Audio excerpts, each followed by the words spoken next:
he's just dead. Oh, the equalizer goes down. Doran gets flashed on as well. There's the permafrost, and he's just dead again. This whole wave. Shun though hit by the charm, but now on. He gets his way in there. Knight looking to just return the favor onto Zeka. He's not allowed to play the game this time around. G2 is showing up and now again. Oh, the equalizer does go down, but Zeka is here to try and defend Doran. It's just going to be a kill in the 2v1. BLG take game 2, and Atlas did say it was going to be a blue side diffy because it's incredibly overpowered, and I think this is one of the things that I would like to discuss, because if it is the case, then it's Hanwha Life again on blue in the next one. That's the side they selected. Red back to blue, they would win, right? But I don't want to have this reductionist approach to a best of 5 with so many intricacies, but how much was it the blue side, and how much was it the blue side choices that were made, and the approach in the lane swap? I mean, I don't think it's that much about the side, to be honest. Yes, they did let the Yone through, but I think that was more of a bit of a test to say, okay, we're throwing down the gauntlet. Knight, can you actually have a good game on Yone? Turns out the answer is yes. But I think it was more about execution, and I know Emily wanted to talk about the lane swap. To me, that's where this game was largely decided. I'm on desk. Let's talk about some lane swaps. So this is basically just going through some key decision making. Prior to this setup, you're gonna note that in on the mini-map here, we initially had a 2v2 in mid with Zeka and Delight, and then Knight and Bin. Bin is going to TP in up here, and then HLE have a choice, right? Because Doran is still here. They could either send Doran bot, because right now, this bot lane is pushing hard in for BLG, right? And Shun actually was able to get his own blue. He did get the big wolf stolen from him, but then he's able to path here, go into the red side jungle as well. So he's gonna get a good jungle start off of this additionally. And then this sets up, Bin is actually able to play this out, gets all this XP. He's in a great spot. Meanwhile, on the bot side, BLG zone off Delight completely because he's by himself, right? And so the big question is, now that Doran's here, do you go for the entire 4-man dive, right, and swap, or not? And what this ends up setting up is this setup onto Doran, where he just did not have a good time. Shun was responding to every peanut gank, and then he just kept revisiting topside. And that is something that we know Doran does. And I think part of it is a run of effect. The game state was already rough, but he has been known to try and dig himself out of a rough situation, only to end up even further underneath the ground. And unfortunately, with that repeat gank from Shun, that was the case here. For the uninitiated, was HLE bad at lane swaps? No, not really. I think that just in this specific instance, BLG really outplayed them. Well, I mean, to me, I think they were bad in lane swaps in this game. Well, yeah, because at the end of the day, it's like, they just tried to do two things. And I think in a lane swap, you have to commit fully to doing one thing really, really well. If you kept the light top and did a 4-man dive, I think that Bin dies. And if you actually just TP Doran down to bot and you can hold the tower too, I think that works well too. What do you mean? They did commit to running it down. It got out of hand real quick is what I'm trying to say here. And I think that's also to the credit of BLG, right? You have to catch if someone throws. But I also think they had the initiative. They had the blue side. They had Knight on Yone, which I think was passed with flying colors to say something, but this isn't really a game state in which it was too difficult for him.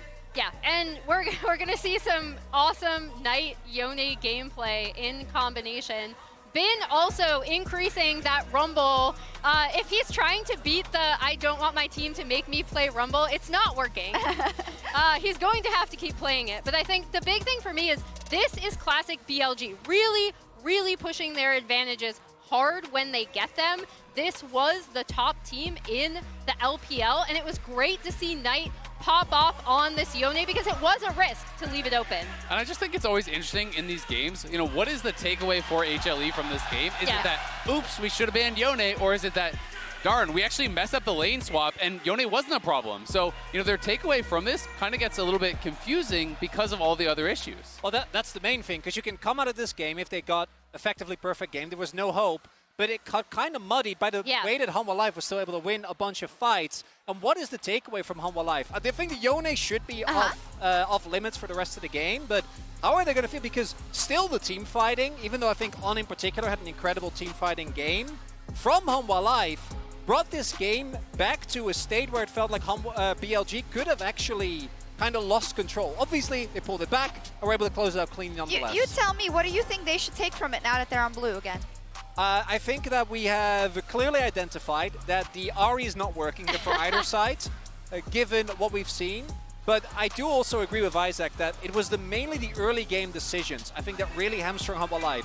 If Hanwha Life can find these fights while still being this far behind, a relatively even game state with what I've seen thus far in the series will always favor I mean, they were 7,000 or 8,000 gold behind, right? If you take some of these fights that were this close, when you're down 2 or 3K even just a little bit, it could have easily gone their way. So it is a little bit interesting. Obviously, they are going to be going back to blue side. I think everyone's going to be favoring blue side in this meta because there's so many must bans on red. But I'm really excited to see what the next evolution is. I do want to give BLG credit for immediately pivoting and draft. Like the Poppy, the Sylas, one of the biggest pieces of criticism we saw to a lot of teams last year was not adapting in the best of 5. They do it after game 1. Yeah, and we're wow, nice thing. Yeah, I know, synchronization. And now they have a tough time, right? Because they're back on red. They don't want to give up Yone. They don't want to give up Aurora. But that means they have to then decide, okay, is it the Sylas? Because we already know Zeka is going to first pick it. Is it the Poppy? Do we not want Peanut on that? We don't think the Sylas was a problem.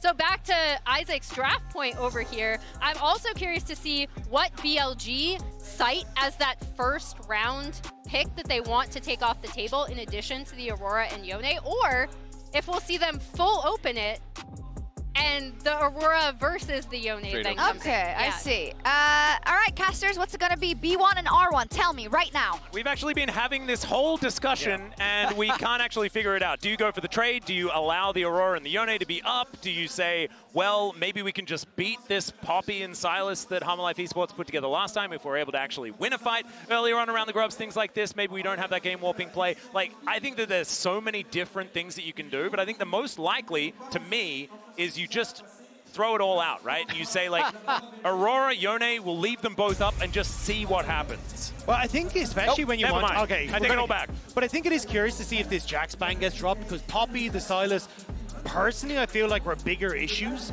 than actually a Jax coming through for Doran. So I am curious if that third ban here after the Oni I expect to come through on red side here for BiliBili does end up opening up into something a bit different. For sure, and since we're back on blue side, the game 1 bans when HLE was blue side was Kalista, Renekton, Skarner, and the BLG bans were Aurora, Yone, Jax. Whether or not last game's Yone read changes things, I think the first pick Sylas read would definitely change things.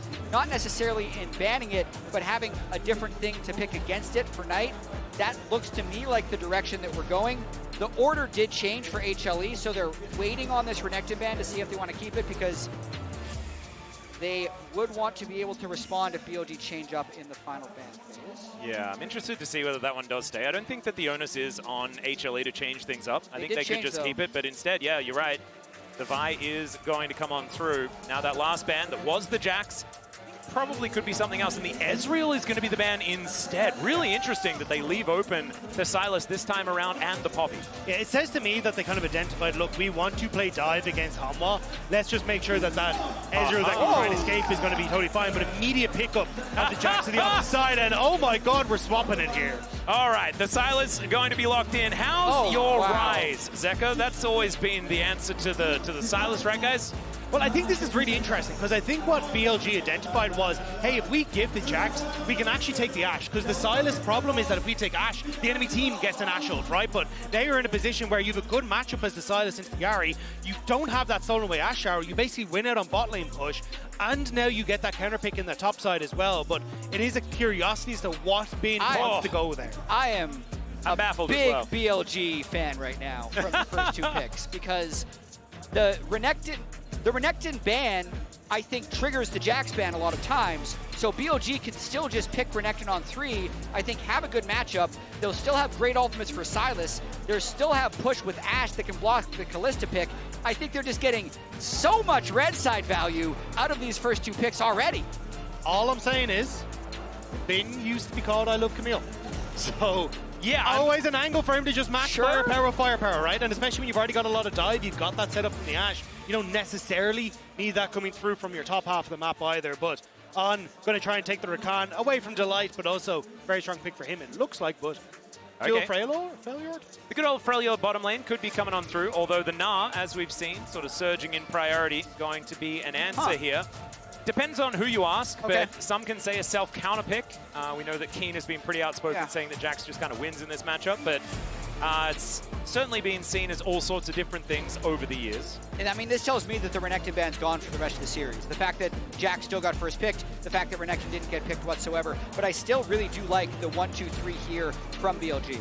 I think the biggest problem is actually just the fact that Nocturne's now locked in, because it makes it kind of difficult for BLG to work together on the dive with a Sylas and an Gnar, but also leaves his Ashe very vulnerable. So as everyone jumps in onto the back line, Ashe is kind of left on her lonesome, and in theory she has the range, but you don't really have anyone to sit beside her. So I'm curious if we even get something like a Renata to nearly round out this composition just to give some sort of backline support to Ashe in this scenario. And we'll see what type of flexibility BLG can show, because I think they can actually absorb with these 3 picks at the moment. Yeah. If they were hovering Braum, and if that Renata ban is real, which I think it is, I think they can still take Braum and just absorb a lot of this dive. But that's not the type of team we've seen win a lot of games. We've seen the full dive teams just matching up against each other. But I really like the angle here for them to just pick more protect champions. I'd love them to lock in this Braum right here. I feel like they've just been playing really good reactionary League of Legends over the last couple of games. Even in the game that they lost, that was incredibly close for the majority of it.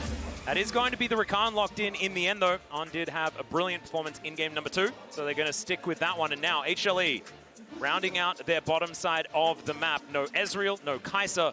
Definitely his 2 best. The Twitch ban is absolutely adorable. We'll see where he's going to go, though, as Zeri. I haven't seen her for a while. Yeah, I think it was to try and deny the Xayah Rakan coming through from Hanwha and kind of having that safety for the dive. Oh, Zeri whoa. is. It's the been a first longer Zeri one at the since tournament. I've seen this. Yeah. Okay. And Delight is going to lock away the Rell at the same time. Look. They're going in. Yeah, they are. They're going in. We'll see. We'll see about the Zeri. And I figured they're lane swapping anyway, and they're going to have so much power through the Jax Ahri that they can kind of just wait for the Zeri to be late game insurance. Well, that is a Wukong. That is a lot of mid-game power, if ever you see it, but not necessarily a lot of early game, and I guess in response to the Nocturne, that makes a lot of sense. Yeah, and that's where my head's at is, hey, you just farm to level 6 alongside the Nocturne and become really strong. Also, when you look at BLG, you know, Ashe should have pushed into that bottom side of the map. Gnar in those early stages can control that matchup in the top side as well, so you're not necessarily needed early on the map as Shun. So I think it is a nice adaptation to go for a jungler that can match some of that teamfight potential. Plus, again, you kind of have an access to both sides of the fight as a Wukong. You both access to both sides of the fight as a Rakan as well, thanks to that charm. So I think it is BLG trying to cover for some of the weakness of a potential dive onto the Ashe. And I just want to say, as far as ultimates for a Sylas are concerned, I imagine Knight's feeling pretty good.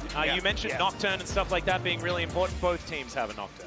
For all intents and purposes. And one of them has more mobility than the other. So playing around both paranoias is, I think, going to be very confusing for us, but something that both of these teams really do need to take into account as well. But it feels to me like back-to-back really, really good drafts coming out of BLG moving into this 3rd game. And this is for match point, right? You win this and you have so much extra leeway in this series. And you can choose which side you win on if they manage to take it this time. And I think getting a red side win if they're able to do so is just so valuable. The reason they are in the situation where they don't have the blue side priority is because they were a 3-2 team in the Swiss stage, so they didn't have side select coming in, and then the loser of every game in the series gets choice the next time. So if BLG did win this one, even if HLE could choose blue in game 4, if they then won game 4, BLG could get blue game 5. So it's just an extra little wrinkle that would really put them in the driver's seat if they win. Certainly would. It's like losing a service game, right? And that is not great when it comes to tennis, unless you're really good at not necessarily being a server. It's a different game and not one that I'm all that familiar with, so we're going to get off that topic. You're brave to go down that one because I've got no experience in tennis. I like that Roger Federer guy. He was pretty cool. I was sad when he retired. It's okay, Knight is going to find Delight. And Delight is just going to crash his way out of there. All right, 15 love. Spells needed. Deuce? Yeah, do we have... Who's serving on the next play, We're done. Did you actually just go from 15 love to deuce, like, straight away? Damn, it's like a triple kill. Okay, beautiful. Well, we're grouping. We're trying to get something done here. As Peanut, some Dustbringer value as Doran off to the side, avoids a little bit as the volley does come on through, slows him down momentarily, but he does make his way out. Delight was ready for the crash over the wall. Zeka moving on in now, so will we have some relatively normal lanes? That's the question, as I think we're going back to Australia, never mind. Yeah, and the fact that Bin is already on this lane and the bottom side hasn't shown is kind of giving an opportunity here for him to get that push. You can see Doran immediately trying to get on towards this bottom side. Going to invest the TP again, so very similar to level 1. Zelt getting nice damage here. That's a flash in from On, going to go for that grand entrance. Viper already having to flash as Delight crashes his way out, but already Viper down to half health and without one of his summoner spells, one of the most crucial ones as they look to match this lane swap. And the early Ashe laning phase, being able to catch them like that as well as getting the early flash is just going to be a lot of pain for the Delight and Viper. I mean, this is part of why some people were lane swapping in the first place, is to avoid some of these disastrous 2v2 matchups. So really good. It's a little bit of a flip when you're doing these send both duo lanes top type of lane swap prevention methods, but BLG win this one. I'm also curious what On does off this crash. Not going to look for any sort of invade, I believe, with Sean, actually, although he is not doing his red buff, so maybe they want to look for some sort of play. No, he's just going to, finish his red buff there, but I think he might need to come and cover mid, because Knight, getting a hell of a lot of damage put down with Zeka, has just picked over to level 3, so we'll have access to all of his abilities, but not in the best of spots in this early stages. This is the true mirror matchup, right? As far as our game number 1 is concerned, as in goes Doran, looking for Bin here momentarily, the hop out. Mean that the Gnar is just fine, hitting that Mega Gnar as well. I'm very interested to see how this mid lane matchup's going to go, because do you know what? I just want to see Ahri do okay in this lane.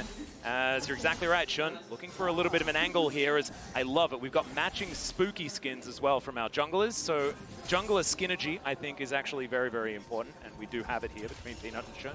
And speaking about the Ahri versus Sylas matchup, if it goes anything like it went the first time when opposite players were playing it, the Ahri does win early.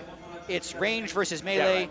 You have slightly better wave clear early on in the game. It's just if Sylas keeps it close and then has adequate items, steals your Ahri ultimate, you're just better than Ahri at that stage in the game. So that's how it played out in the first game. Zeka actually was down about 15 CS as the Sylas, around like 100 to 85 was the breakpoint that I saw. So it looks to be starting that way in this one. Well, Doran here getting the shove in. And Bin just going to be catching the wave, but Doran actually doing a decent job.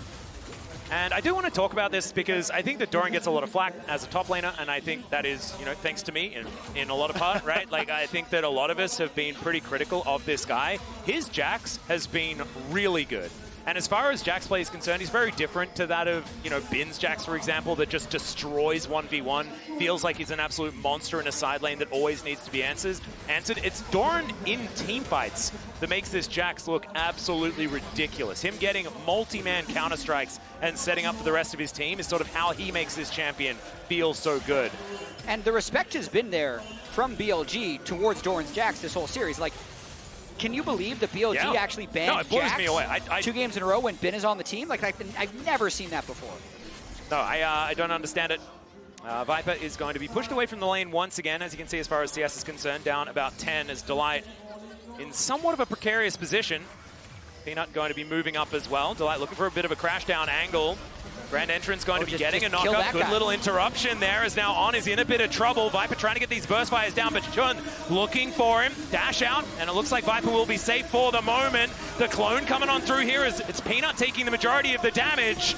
He might be able to get out of there. The extended range of that extendo beam out from Viper is going to deter them, and BLG will back away. It was a little awkward from the beginning because Shun flashed to try and give On some sort of way to battle dance his way to safety, but he ends up going back towards Elk, and then I mean, Ashe value, right? Approach velocity, you're able to chase down people so well once you get a couple of these autos, and Elk not exactly happy about that terror shot, but definitely taking control in this top side, but needs to get a reset in. 25 seconds until Void Grubs. Like to spend some of that gold and make sure that he can get his health back up.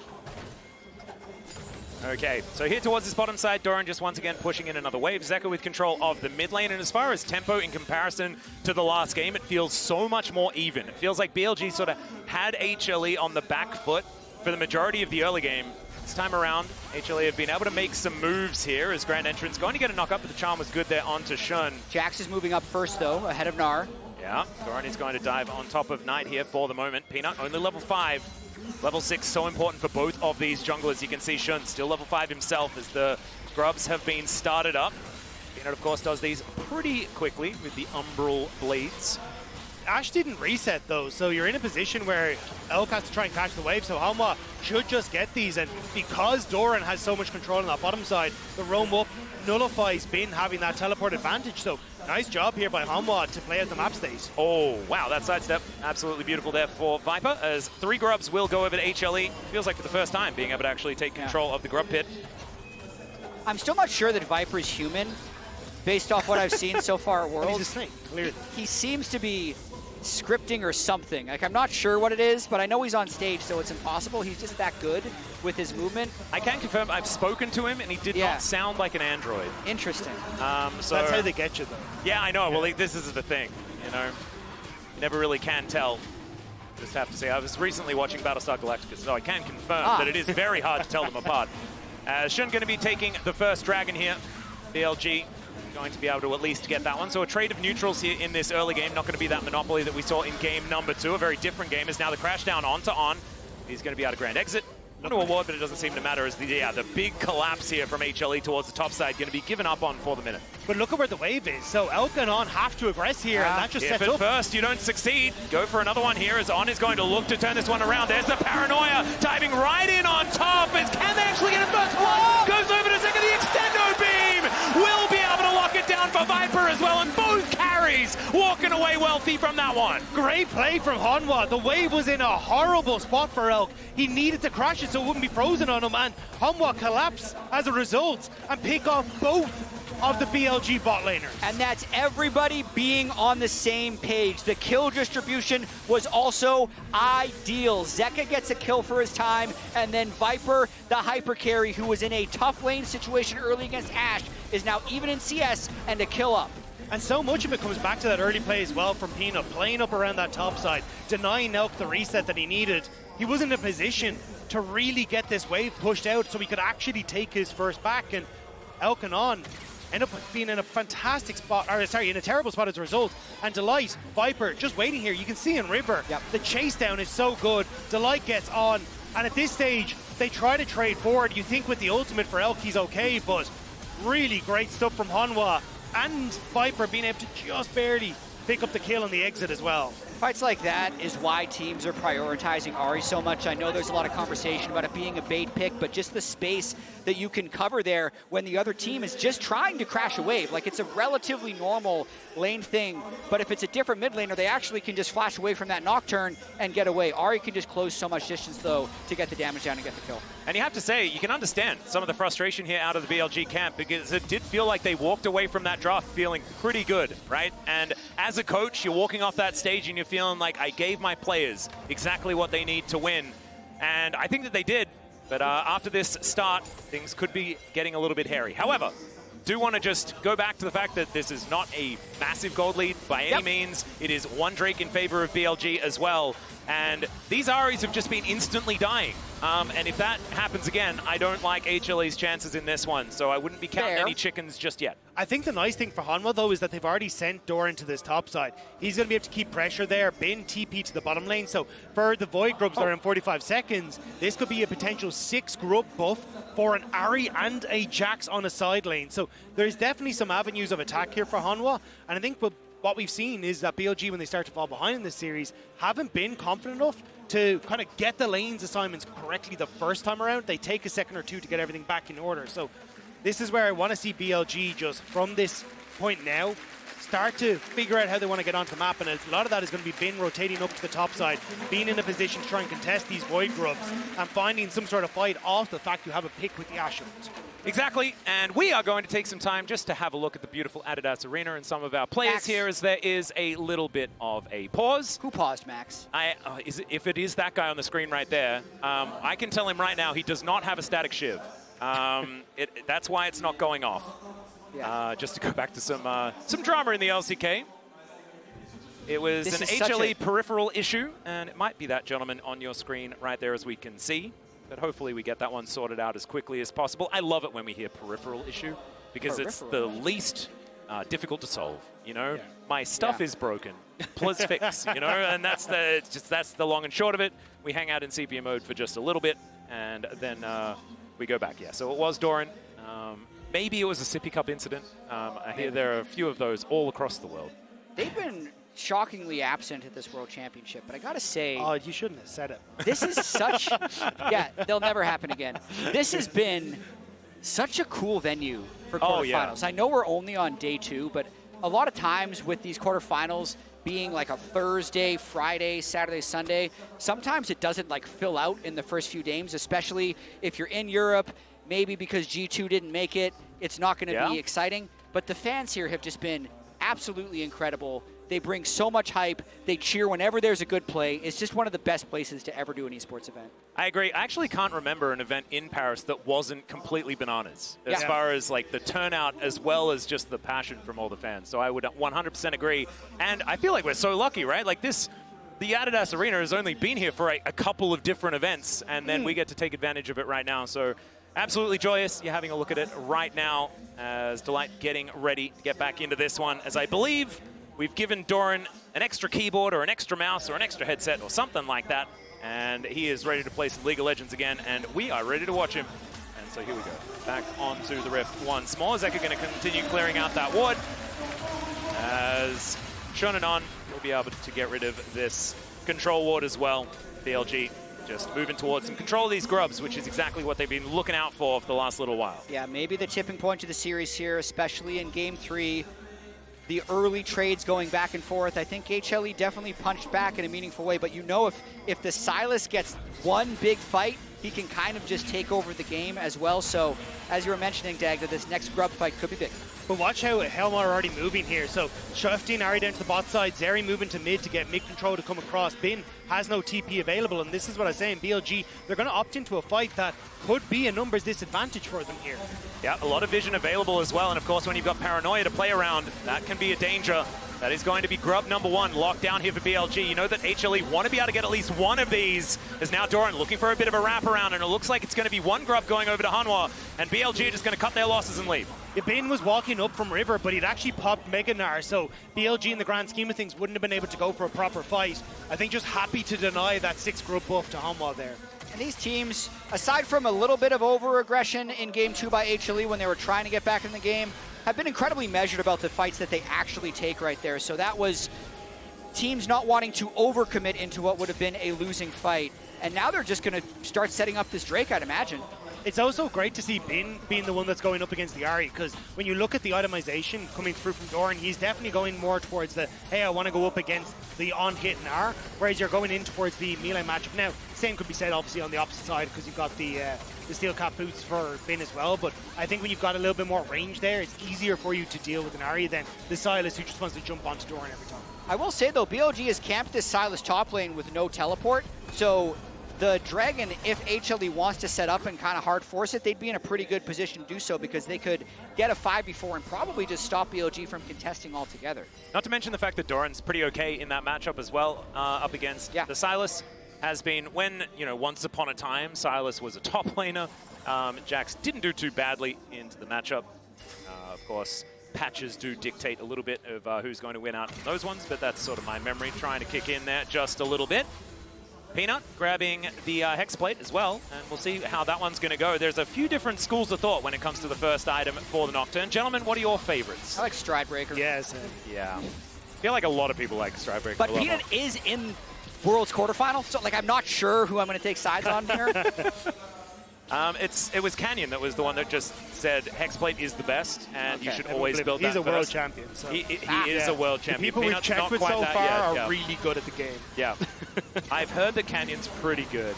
But we've seen Stridebreaker be very, very valuable as well. So interested to see what Peanut's going to make of this particular item, as already he's utilizing it to destroy a dragon. A little interesting that Knight actually pushed, recalled, deployed to potentially contest. Gnar moved top so he could teleport down, and then they gave it away anyway because Shun wanted to go get Trinity Force, and the timing is just not quite there. So no one really cares about one Cloud Drake, I've noticed. I don't think BLG is going to be too sad about that. I think BLG are basically saying, look, we don't really want to fight. Let's just scale into our 2-item spike. Yeah. Because a huge amount of it is funnel those resources on towards Knight, leave Bin to actually be able to put pressure into this matchup on the top side. You can see he's got a 600 gold lead for himself. And as long as we are denying a potential dive on the bottom side, we're perfectly happy. Elk can fire off a couple of arrows, maybe fish for a pick, but let's just wait until we hit this second item and we'd really come online.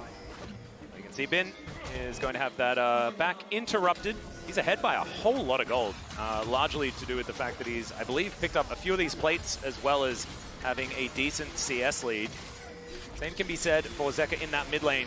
But I believe, like, it feels like both of these teams have a very similar idea on how they want to win the game, and that is not now.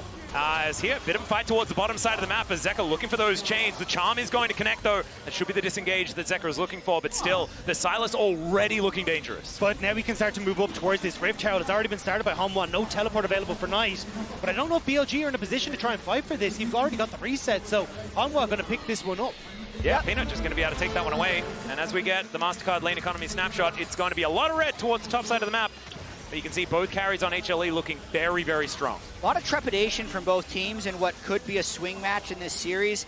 Not too shocked to see the snapshot like this. Gnar has generally been able to get extended gold leads in a lot of these matchups, and if he can get a kill onto Doran, he could really set him behind, but Doran's playing safe enough. Yeah, I think the real focal point for me has been how Peanut and Delight are playing around this mid wave, because Elk has that ultimate available at all points in time, and the ability for On and Shun to destroy Viper is there at a minute's notice. But with how well Peanut and Delight have been, hey, we're going to shove in mid, keep Viper safe, then lean bot side, so Peanut is always in range of his ultimate support people like Zeka. It's made it really difficult for BLG to really open up on the map. Now BLG looking for the trade on map state with the Rift Tower being invested onto this bottom side. Yep, that's going to be a turret going down. First turret blood over to HLE. That's going to give them a decent advantage, although it's answered immediately, so it is just that extra first turret gold that is able to be picked up as Ahri going to connect, and the immediate collapse comes down. Delight just didn't know what hit him. Cyclone comes on through as now Peanut's going to join. The paranoia is going to be there. The fear, it goes off as On looks for that backline, but Zeka, it's a great sidestep, and the ulti comes through from the full health Zeri. And oh dear, we may need to certify it as Doran is going to drop the lamppost on them and Ben. He's got other things to say. It's a decent counter strike, but is it going to be enough? He does take down On. He gets the double, but then he falls. BLG absolutely pounced on the lackadaisical Rift Hero play by HLE. Bin cleans up 2 kills. They actually managed to kill Viper at the end of that fight, and that is a massive turn. It's a brilliant collapse from BLG, and one they were setting up for a Knight, hiding in that bush with the Ahri ultimate, and it's the immediate dive after Elk connects with this. You can see the second setup for the Rift Tower is coming through, and it's perfect timing. They immediately jump on towards the light, and as Shun goes in here, everything is used on towards the Wukong, who flashes away, which buys time for Knight to get those cooldowns back up. On uses the ultimate through everyone to buy space once more, and watch this dodge from Knight, just barely getting past the charm with that Ahri ultimate, means that then everyone has to overextend for him, buying time for everyone to jump on towards Viper, and On with this knock-up seals the deal for even more in BLG's favor. Yeah, once those teleports started coming in, you knew it was on. They've been waiting so long for this fight in this game. Yeah, BLG finally, close to that red side win. Yeah, some happiness coming out after turning things around here. 2,000 gold, 1,300 gold. I tell a lie, is going to be the advantage here as HLE looking to try and crash this one through as well. They should be able to take this down. 4Grub's going to be helping out there, of course. And Doran in the side lane is going to be very, very scary unless he gets hit by an arrow from downtown. The chain's going to connect as well. Delight just has to watch, but does provide a leap strike target. And Doran, they do get the turret, and he just makes his way out. Knight doesn't quite find the chains. Actually really important that Doran was able to escape this, even though it's likely going to make him reset. How good is Elk? Back-to-back cross-map arrows. Yeah. But they're trying to make this into a big tempo play. How long they delayed these recalls. Yeah, they're trying to delay it because Dragon is in 20 seconds. So if they can deny the back once again, Delight doing a great job of blocking the potential quill there from On. Now they get to move over on towards this bottom side of the map and actually match. Doran doesn't have TP, but Elk ultimate down. The ultimate coming through wasn't really burnt by On there, so BLG still have a chance as Bin sitting just shy of this Mega Gnar form. Yep, no ultimate going to be on the Jax if they actually want to fight this Mountain Drake, so BLG should probably just start this. Bin also has perfect rage management before this fight. Going to make sure it doesn't go down too low, get some hits on that mid wave. Yep, and you've got a fair bit of vision available here for Hanwha Esports to be able to get on over. try and do battle here for the first Mountain Dragon of the game. Teleport to come through here from Zeka, who just completes his Leandries. That is 2-item spike done here for the Ahri. Could be massive moving into this fight, but look at the Naba onto Bin. Keep your eyes on this Gnar to see what he can get done there as Knight is going to hijack the Spirit Rush.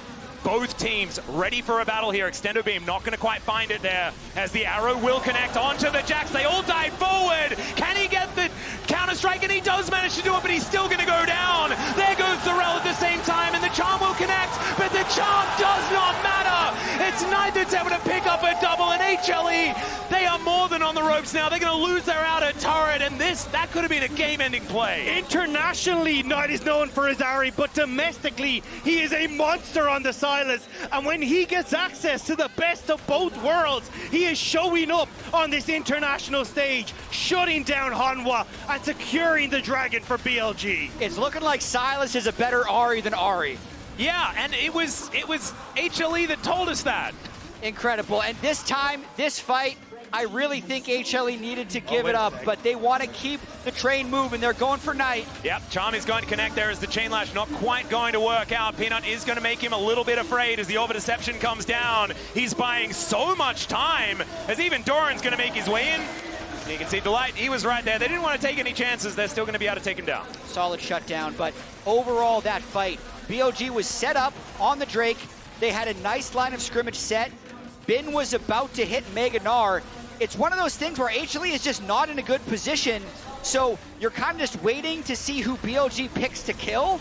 And once that happens, I just don't necessarily know what the plan was here for HLE. The setup was perfect by BLG.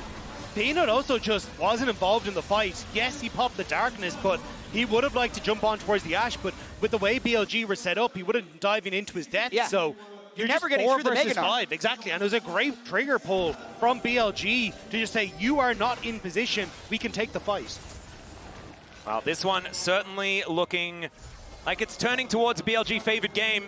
Still, gold lead nowhere near what it was in game number 2. HLE still in with a shot.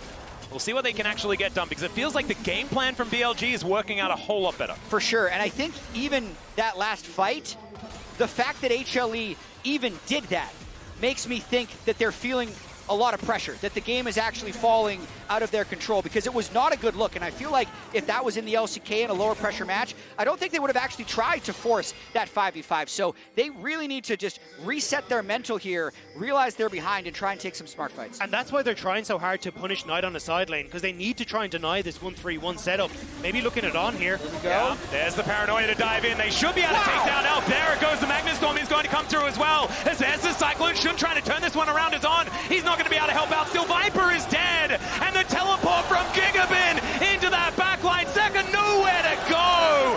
And he's just clobbered on the head. That is going to be HLE having to back out of that one. It looked like it was such a good start to the fight. You all forgot about Bin, the TP in with the Mega Gnar, and that's what I was about to point out. He was nearly 3,000 gold ahead of Doran on a side lane. It's only exploded even further now. This Gnar is taking over this game, and there's zero Hanwha have a response for. The gold lead is Bin. Bin is the difference. It was a good look, as you mentioned, onto the Ashe, but once you're flying in there with the Rell and the Nocturne, the protection that could exist for Viper is gone. So he kills Elk, but then Wukong gets onto Viper so well with the Rakan, and then they end up trading 80 carries, and it buys time for Bin to arrive. And it is a great ward that Hanwha are trying to play off. Spot Elk when he's trying to play safe on the mid wave, but BLG are just in a position to follow up. They'd already pushed in that bottom wave. It was the play, the Hail Mary play for them to try and come back into it. And that, I believe, is the BLG cheer rally, the fan head. So it's nice to see that he's made it to Paris again. Absolutely. Looking like he's doing his job well at the same time, and especially while BLG are performing this well. Now moving ahead to about a 3,000 gold advantage. These incremental leads that they're piecing together. 1.5 minutes until this next Drake is up and available, but Baron is on the map, has been there for about 3 minutes, and that could be a port of call for both of these teams to try and grab some control. And Dagda, I also want to talk about BLG and their inconsistency in Swiss stage, because they were inconsistent in single games in the LPL all the time. They dropped so many game ones of best of 3s and best of 5s, but they were so good at recovering and taking control of the rest of the series. They're trying to do exactly the same thing against HLE, and they have wrapped around. Oh, Doran. Oh, the switch in positions! That was gorgeous! I'd say probably a little bit lucky as well, but you have to give it to him. Straight between the uprights, but in the best way. And they both celebrate by spinning around after they trade places. Man, Cirque du Soleil, I love it. Could they do that again if they tried? I don't think so. But, excellent stuff from Doran to get away from that. But yeah, I think for BLG, it's great to see them coming back into form because yes, they did drop singular games, but I think there was a definite issue with their meta read, how they're approaching fights coming in from Swiss. But this is more like it, and it's Knight coming onto his champions, like the Ahri looking great, the LeBlanc looking great. The Sylas has domestically been an incredibly strong pick for this guy. He had like a 2v5 base hold against some teams back in like 2022 spring on this champion, but we haven't really got to see him bring it out on the international stage. But now you're seeing why it's so feared domestically. And they're going to be trying to set up with this Drake here. Currently, Bin, I'm trying to find him on the map, has no rage at the moment, so they don't have exactly the same setup, but as long as HLE doesn't start the Drake, they can start to get control. I mean, he's 3-item mini now. He still is very dangerous, as it turns out, with this Wits End that he's just completed. And yeah, Doran going to make his way in. Hanwha Life Esports not wanting to give away soul point here, especially when it's that mountain soul. Will make Bin almost impossible to kill. Shun taking half of his health bar from Zeka here, who's already used his ultimate. Now that Nabar is looking brilliant. The Spirit Rush still comes down, but he's hit by the arrow. Knight gonna lock that one down. Delight cannot do anything about it. And they lose two. They'll lose the Drake at the same time. HLE are flailing. Even more control by BLG. Another Ashe arrow by Elk. They are far ahead here in the game 3.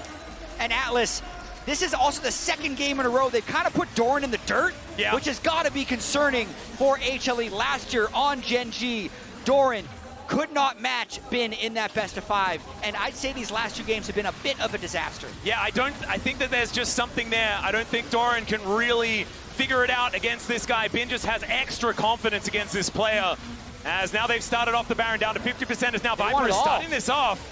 Let's see what they can actually get done here. Has been once again back to that Mega Gnar. The counter-strike might be able to get something done, but no, he's just pushed away. And BLG, this phalanx that they can put together is brilliant. TP coming in, though, from Zeka, so they're able to push BLG on top, move over towards this mid lane turret. So not only do they deny the Baron, you're getting a little bit back here for Hanwha.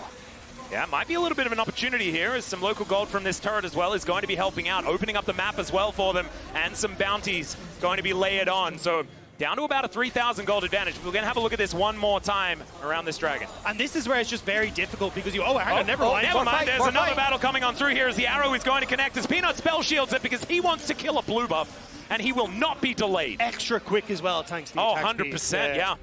Extraordinarily important. The arrow misses this time, and it's the least impactful. I do want to say, though, like, the way BLG are playing around Elk is really good because he is so vulnerable in this game. And we actually haven't got to see that because every time he's pushing it midway for objectives, he has help. He has someone to protect him, and now on trying to play security guard for Knight on the top side. Yep. As well as BLG has played, and as far behind as Doran is, I'm looking at Zeri, and I'm seeing 3 completed items. Yeah, and I'm looking at the nameplate, and it says Viper. So those 2 things together make me think HLE still have a chance. We'll just have to see, because we haven't certified a Zeri moment just yet. He's 1, 3, and 4 right now, not necessarily running away with the game. But you're right, Viper has certainly performed some miracles himself. We were all there in 2021, where he made that run 5 games all the way towards the grand final, being able to take down an incredibly in-form D+ Kia. I think the hard part for Hanwha, though, is trying to get control for Viper in a fight. Bane has control side, Knight does as well, so you're going to be late to objective setups by default. And then you are going to have Bane who has his flash up, Shun flash up, Knight flash up, On flash up. There are so many people that are diving on towards Viper, so he has to play this clutch. Now, he does have his summoner spells available, but this needs to be superb from Viper. Well, there's a point-blank charm going to connect onto Shun. He's going to take that as an invitation for more Biffo, but they're not going to actually commit to anything. And it's also Zeka, or it's also Zeri without an enchanter, which is going to be inherently a little bit less powerful. So still a very powerful position for BLG to be in the game. Not to mention the 2 Mountain Drakes already with kind of the bruiser front line they have, just giving them so much additional durability when you already have an Ahri team already being a little bit low in damage, and then because the Jax is a full item behind, there's just not very many people to actually get BLG low so that Viper can clean up. Sorry, I'm just laughing at Odd. Like, he just likes to bluff. It's like, I swear Knight is still behind me as Knight starts to show him mid-wave. He's like, never mind, I'm going to get out of here. He's on the perfect, like, walking ward champion as well, though. As Rakan can basically get out of anything kind of for free. I mean, it's one of the champions he made his name on, right? It was Rakan and Renata that he was really renowned for. Why he became known as the handsome support for his handsome plays in the LPL. And it was a lot of it was on things like the Rakan, which very fitting for that type of nickname. Yeah, I'd say fitting for this matchup as well, as that was where Delight made his name as well. Even when he was a bro back in the day, still was certainly celebrated for that champion. Less so these days, as the Alistair and the Rell have certainly been more his calling cards on HLE. Not so far this game, though. This Rell has not been able to find quite the things that he's wanted to get going. Zeka finding a little bit here. Does have 3 items now completed. Void Staff done as well. Trying his best to do damage. Absolutely, and it's going to be sole point here. HLE had 5 people grouped on mid lane very briefly to be able to get mid prio, but they haven't been able to hold priority on any of the side lanes. This is actually a nice timing right now because the wave that Knight pushed in top doesn't matter that much aside from the lost gold, and at least HLE can clear the vision.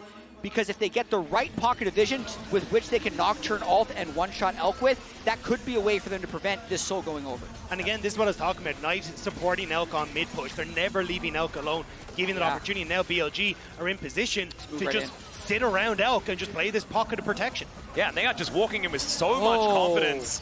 This is the way that BLG were moving in their domestic playoffs, right? It was just, we want this. We're just going to all move in. We are ready for a fight, and they are once again set up immediately. Zeka lost ult there for basically nothing. Knight stole his ult, so they're panicking. Yeah, they look for the backline. They dive onto where the money is, but that hop was gorgeous from Bin, and everyone else piles on to make sure that he's okay. He does lose a lot of his health bar, but he's still alive. Teleport at the ready as Doran diving on forward, doesn't find an engage angle. As they're looking to try and take down this dragon. This is so dangerous. Bin is only a matter of time to get back here. Is Shun not going to be able to steal it, but it's Viper that somehow takes the dragon. Doran flashes away, but the chains will meet him, and now Knight has them exactly where he wants them, going 1 versus 2, and he likes those odds. It's Delight that's on the ground. Peanut now trying to walk away, gets the fear of Zeka. Not going to be able to do enough. They're underneath in a turret, and they're still destroying them. Night 9 was in the name because it's 999 on the Rift right now. An incredible performance from the BLG mid laner. This guy is having a pop-off on the Sylas. That is likely going to mean Baron as well for BLG. They didn't get the soul, which could still be important later, but that whole sequence to me was one in the setup by BLG. They got the Ahri ultimate early, and then because BLG tried, because HLE tried so desperately to get on Bin, that was really their last chance. They were never going to win a straight-up 5v fight without the Ahri ult against a level 16 Sylas, and we saw the conclusion of the fight when they did actually fight. And when we get into this replay, I want you to watch on the ult, flash, and the grand entrance to give the hop to Bin to get him over this wall. Watch here as he comes in. So everyone jumps in, goes over the wall, gets the hop for Bin, and then gets the grand entrance back out with that charm onto everyone. And that's what buys that space for Bin to get the reset off. And then Knight uses the cover of everyone jumping up towards the top side to sneak in behind. Delight is trying to mark jump, but as he goes on towards Knight, everyone jumps onto Doran. So it's a fight on 2 fronts now, which is perfect for champions like Sylas and for Wukong. But the fight. Yeah, Arrow going to connect here from Peanut, who spell shields it very, very nicely. Still HLE. I mean, yes, they survive, but they're pushed away from their own jungle, not able to get that money, and everything is going wrong as we move towards the late game. There's just no way for Doran to get gold at this stage in the game because the Baron push is going to be so fast that he needs to group with the team. Bin doesn't need to group because his team is much stronger. He can continue getting more and more head off the side lane. So HLE is just desperately hoping that either Delight gets the absolute god tier engage or that BLG overcommits somewhere. And you've got to do something very quickly because Bin is now in this mid lane. BLG starting to support him. He's about to turn many Gnar, which gives him an opportunity to actually take pop shots at this turret. Elk sitting topside again. The ultimate is available. Can Peanut block it a second time? Yep, 2-level advantage as well as far as those top laners, so nothing that Doran can really do. But that's been the story of the majority of this game. Knight steals away the paranoia as well. That might be able to get them a little bit more of an advantage. Looking towards Doran perhaps, does manage to get a bit of damage down onto Shun, but he's not too worried about it. As this Wukong, Orbit Deception doing some damage onto Elk, as you can see there, but HLE, it's just scraps that they're able to pick up right now, as Delight going to be allowed to set up some sort of trap as another minion wave conga lines in, and BLG, this is as by the book as it gets, but it looks like no way in for HLE at all. And this is what they look like domestically. Super strong solo laners, the pick from Elk. Yeah, Arrow is going to be at least buffered there by Zeka. Paranoia does come down. Knight utilizing that one, has a hijack immediately. Well, almost immediately. Level 18 Sylas just barely has a cooldown on that one, so we'll see what he's going to be picking up next. Yeah, it looks like they're going to reset and then set up around Soul, unless... the interruption on even the empowered recall. That is going to be Elk going down, and maybe HLE buying some space here. As, yeah, that was the ward that was put down by Delight earlier on. And BLG, they lose their AD carry 1 minute before this Dragon. Not a whole lot to fight around, though, for HLE. And that's the heartbreaking thing for Hanwha. Yes, they can get these waves pushed out, but it doesn't really net them an objective on the map. Elk, should be back up and available as it comes through. On, though, is moving in towards this bot side, just setting up this vision already for Dragon. Hanwha kind of need to brute force their way down mid lane, push back BLG, see if they continue the pressure on the map in that darkness to find more picks and push BLG back further, but you can see Bin, super strong, pushes in bot side already. Yep. Such a tight flash timer on Elk as well. That's why he has the Seeker's Arm Guard in his inventory right now. BLG, I think, just need this soul fight to close the game. They are stronger at the moment.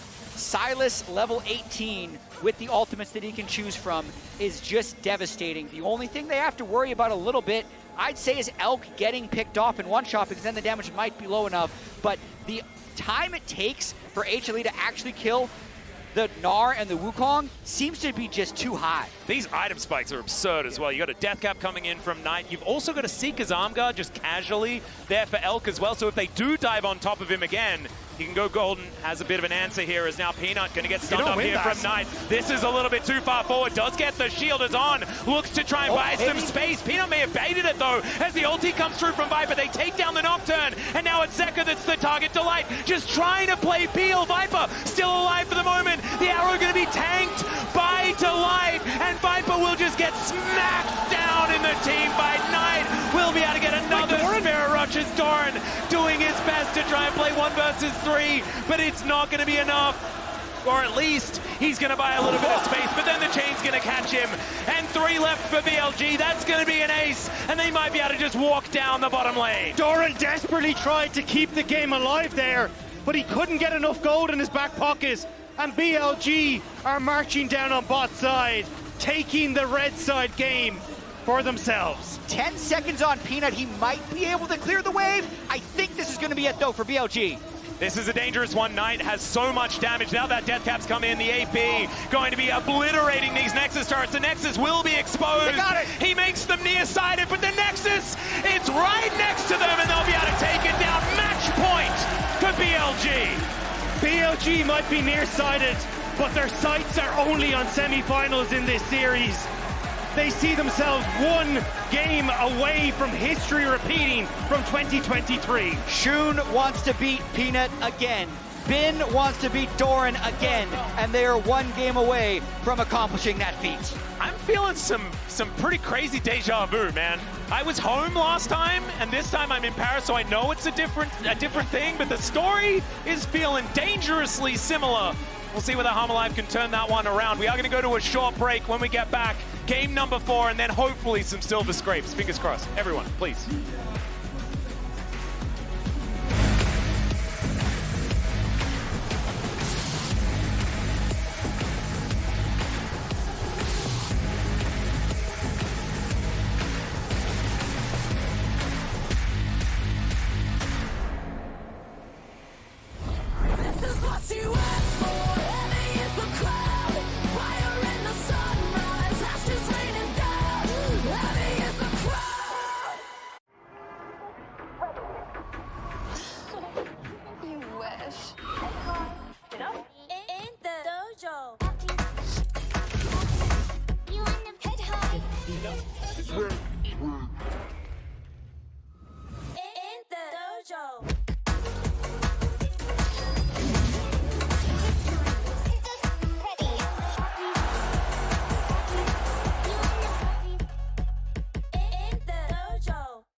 Red Bull gives you wings.